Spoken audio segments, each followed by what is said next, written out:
Bonjour, Bruno Comment ça Pelletier. va? C'est bizarre, hein?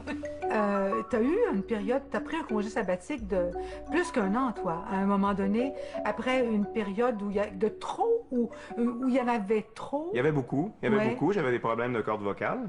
Alors, comme chanteur, tu as deux choix. Moi, j'ai eu des problèmes de cordes vocales deux fois dans ma carrière de chanteur, ce qui n'est pas inhabituel pour des chanteurs qui se servent de leur voix comme un guitariste ou un pianiste. Ses mains sont doigtées, ses exercices. Moi, j'ai toujours vu ma voix comme un instrument à développer. Donc, lorsqu'on va dans l'excès ou dans entre guillemets, la surabondance de spectacles et qu'on chante malgré parfois qu'on est dans des conditions qui sont pas bonnes. Exemple, on est malade, tout ça, puis on décide d'aller sur scène quand même, on se blesse, on chante là-dessus, on continue. Et là, c'est la ronde des médecins, puis de la cortisone, puis du truc. À un moment donné, forcément, tu te blesses. Ça devient trop, c'est l'excès. Et j'ai eu à passer dans ça deux fois. La première fois, c'était par nécessité, au début des années 90, parce que fallait que je gagne ma vie, puis que j'avais un petit garçon qui venait de naître, puis qu'il fallait payer le loyer. Donc, j'ai chanté quand même, malgré tout que j'étais blessé. Et là, je me suis encore plus brisé, entre guillemets, les cordes vocales. Et 10 ans plus tard, dans la foulée de Notre-Dame de Paris, où là, j'avais eu mon album Miserere, Notre-Dame de Paris, les tournées entre le Québec et la France, de l'excès. Mais ça a été aussi, je pense, peut-être une rencontre avec soi-même ou une confrontation Tout à fait. avec soi-même, plus que de réparer puis de reposer ses cordes vocales. Oui. Ça a correspondu aussi à un moment dans ton parcours, après, j'imagine, une des périodes d'intensité les plus fortes que tu as jamais rencontrées, Tout à fait. de succès énorme, de solitude, je suppose aussi. Moi, je trouve qu'on aspire à ce métier-là sans du tout savoir ce que ça veut dire. C'est-à-dire, on aspire à une forme de reconnaissance. J'hésite avec le mot succès parce que le succès, c'est une chose, la reconnaissance, c'est autre chose. Alors moi, je pense que j'aspirais très, très fort à une forme de reconnaissance, de faire mon métier, puis d'avoir une reconnaissance, entre autres des pairs, de ceux qui font ce métier-là avec toi. Et avec ça vient le succès. Mais là, le succès, on mesure pas ce que c'est. On sait pas ce que c'est exactement. On plonge là-dedans assez naïvement. D'ailleurs, tout mon parcours, je l'ai fait d'une façon assez naïve parce que je trouve que c'est le seul vrai moteur qui permet de pas être calculateur dans ce métier-là. Quand tu es naïf puis que tu fonces dans le tas juste parce que tu as du courage, tu as peur, mais tu as le courage d'y aller quand même, tu fonces et là, il arrive des choses. Donc, quand entre guillemets, lorsque les étapes ont été franchies une par une, puis là, il y a eu Miserere qui a été un énorme succès au Québec, et dans la foulée, tout de suite après, il y a eu Notre-Dame de Paris. J'ai été confronté effectivement en équipe, ceci étant dit, ce qui aide un peu, mais quand même, à ce que ça veut dire le succès à haute échelle. Et je me suis rendu compte que c'était pas quelque chose avec lequel moi j'étais très confortable. Et c'est pour ça que parfois j'ai tendance à penser que je me suis un peu saboté. Dans la foulée de Notre-Dame de Paris, après, j'ai continué à faire, j'ai fait 2 albums en Europe, mais j'exigeais de revenir chez nous au Québec à chaque 2 semaines. Et je veux pas dire que je prétextais que j'étais un papa et que je devais revenir, mais quand même, je me servais beaucoup de ça pour dire, moi, il faut que je retourne chez moi parce que je veux voir mon fils, et ce qui était vrai. J'ai une carrière chez moi aussi que je veux pas laisser tomber. Et au fil des années, je me suis rendu compte, parce que sur le moment, on ne sait pas trop pourquoi, on prend ces décisions-là, on suit son instinct. Aujourd'hui, avec plusieurs années de recul, je me rends compte que je pense que je voulais peut-être pas poursuivre l'aventure phénoménale qui était Notre-Dame de Paris. Pourquoi? Parce que c'était peut-être associé aussi à une période de vie difficile perso que je vivais. Donc, il y a comme cette espèce... Vous savez, quand on entre quelque part, il y a une odeur puis qui nous rappelle une émotion ou un vécu quelconque.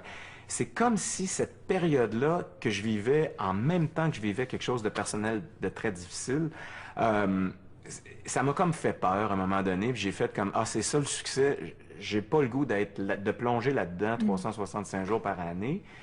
Donc, j'ai comme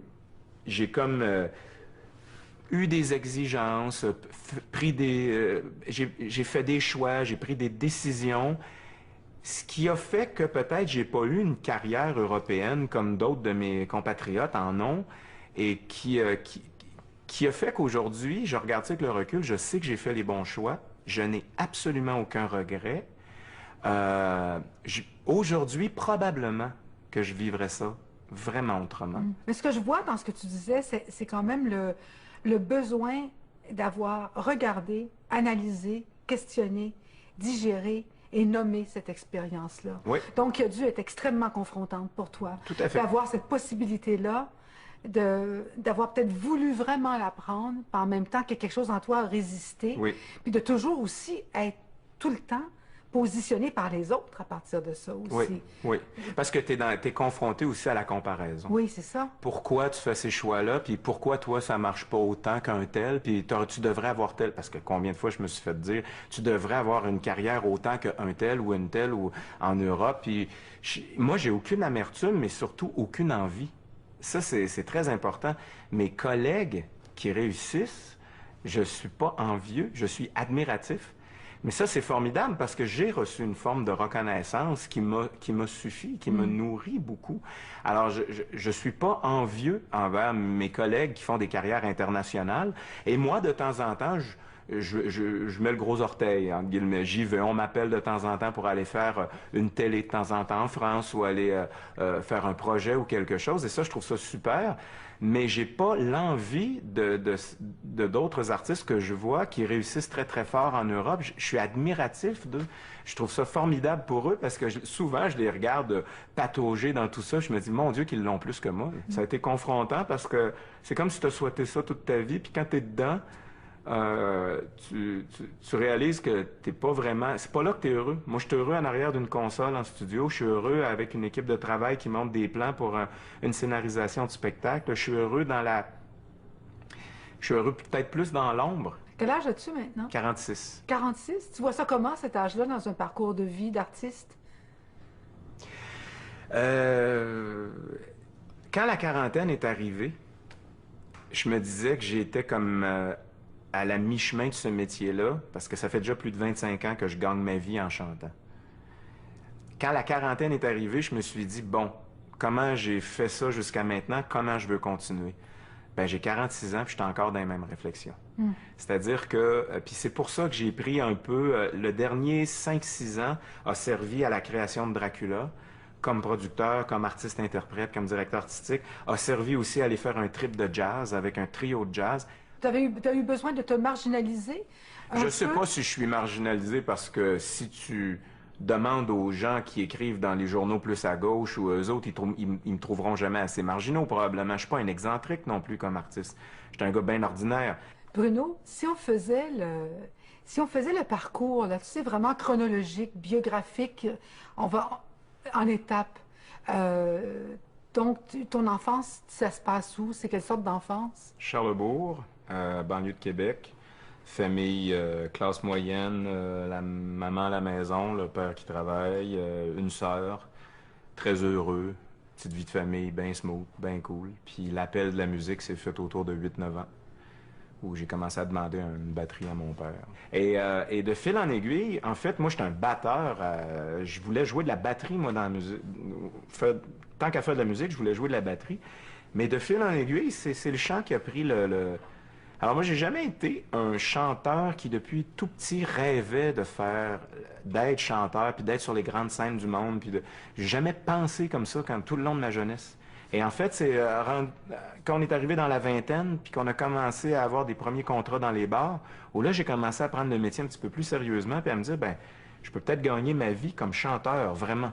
Et puis là, Plamondon, il arrive quand dans cette histoire-là? J'ai le temps de faire un premier album.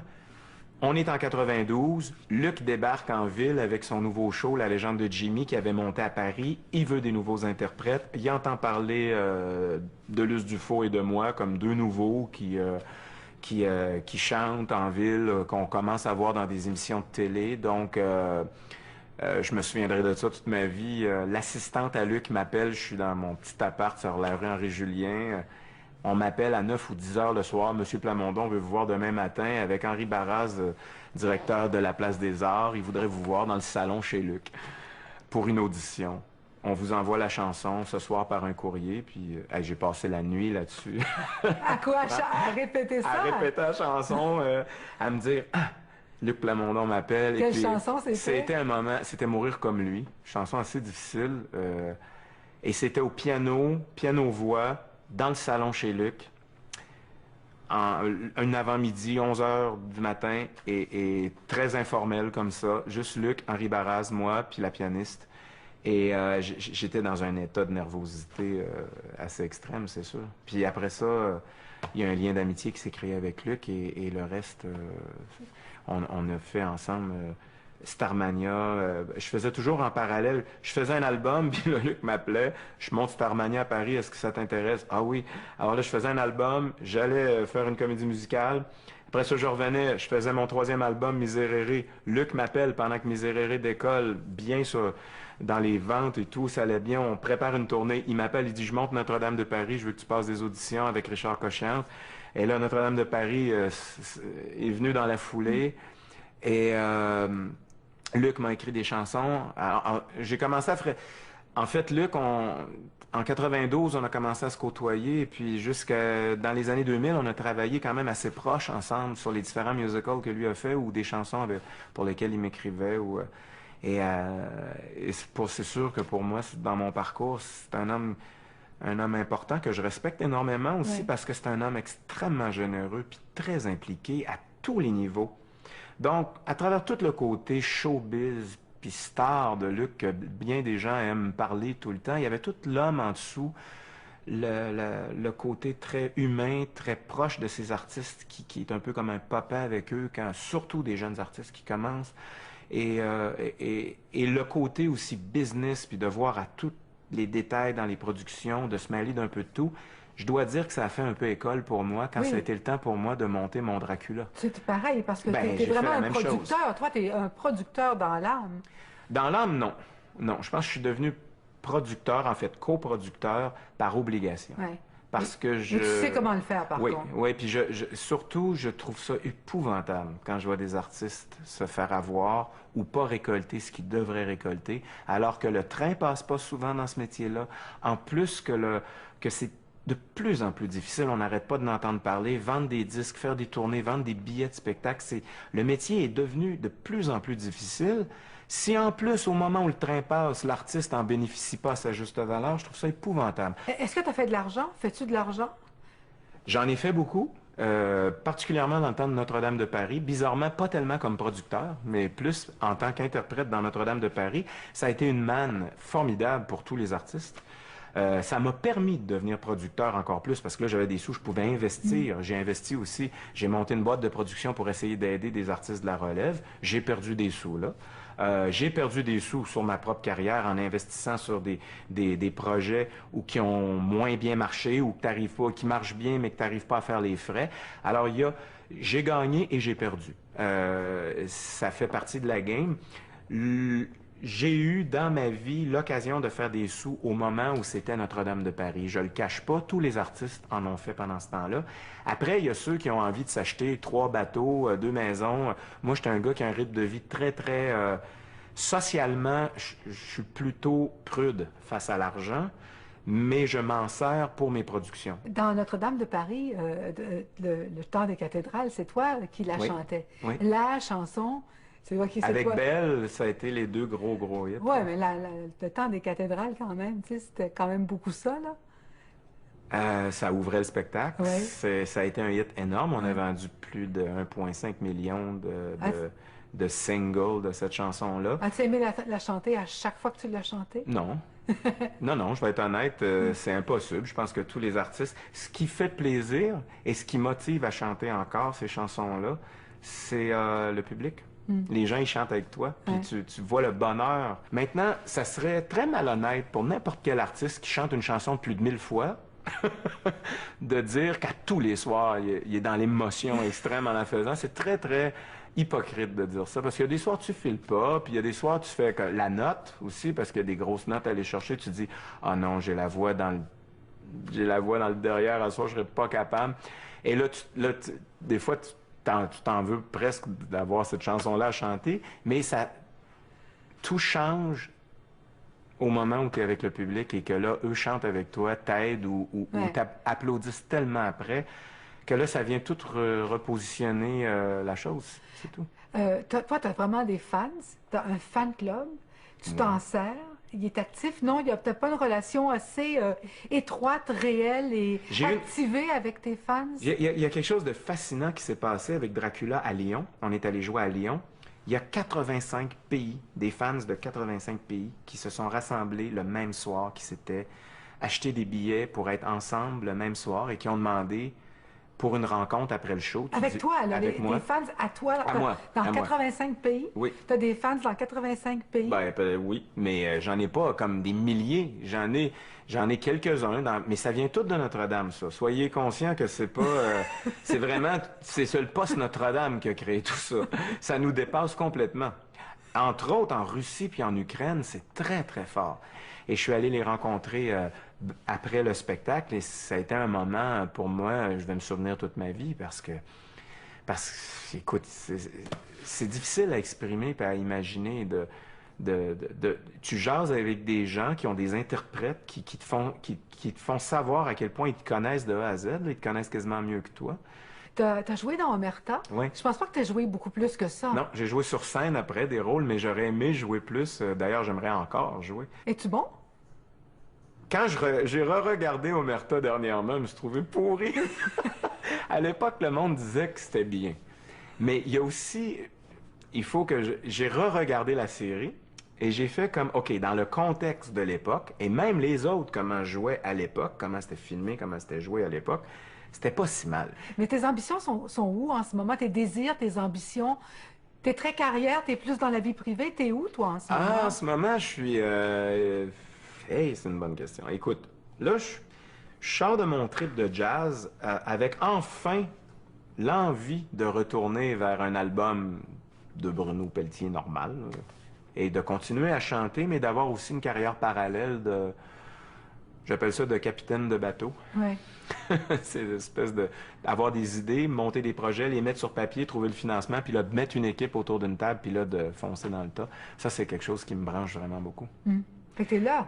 Il y a ça, puis il y a dans ma vie perso où je trouve que j'ai un bel équilibre en ce moment entre être heureux à la maison puis être heureux dans le métier aussi. C'est très difficile d'avoir les deux. Pourquoi? À cause de ta personnalité ou à cause du métier que tu fais? Les deux, les deux. Je pense que je suis très, très, très intense, très investi, très passionné, donc forcément, ça amène des dérapages au niveau du caractère parfois. Je pense pas que c'est tout le temps facile de vivre dans la même maison que moi, donc ça prend quelqu'un de très, très ouvert, très doux, qui comprend beaucoup et en même temps, je suis pas selfish au point de... Tu sais, les artistes, on a tous un ego, mais moi, en vieillissant, l'ego a pris le bord pas mal, puis il y a aussi... la notion de l'autre, l'empathie envers l'autre, le côté, le partage de vie, c'est la famille, toutes ces choses-là qui sont super importantes que j'ai compris parce qu'en passant dans le tourbillon de notre métier, à un moment donné, tu vois les bases, puis où c'est que... Alors, être heureux autant à la maison que dans le métier, c'est un tour de force incroyable. Merci Bruno. Merci beaucoup. Ma mère, ça n'a pas de bon sens. C'est fini? Oui. Bonne soirée. Salut.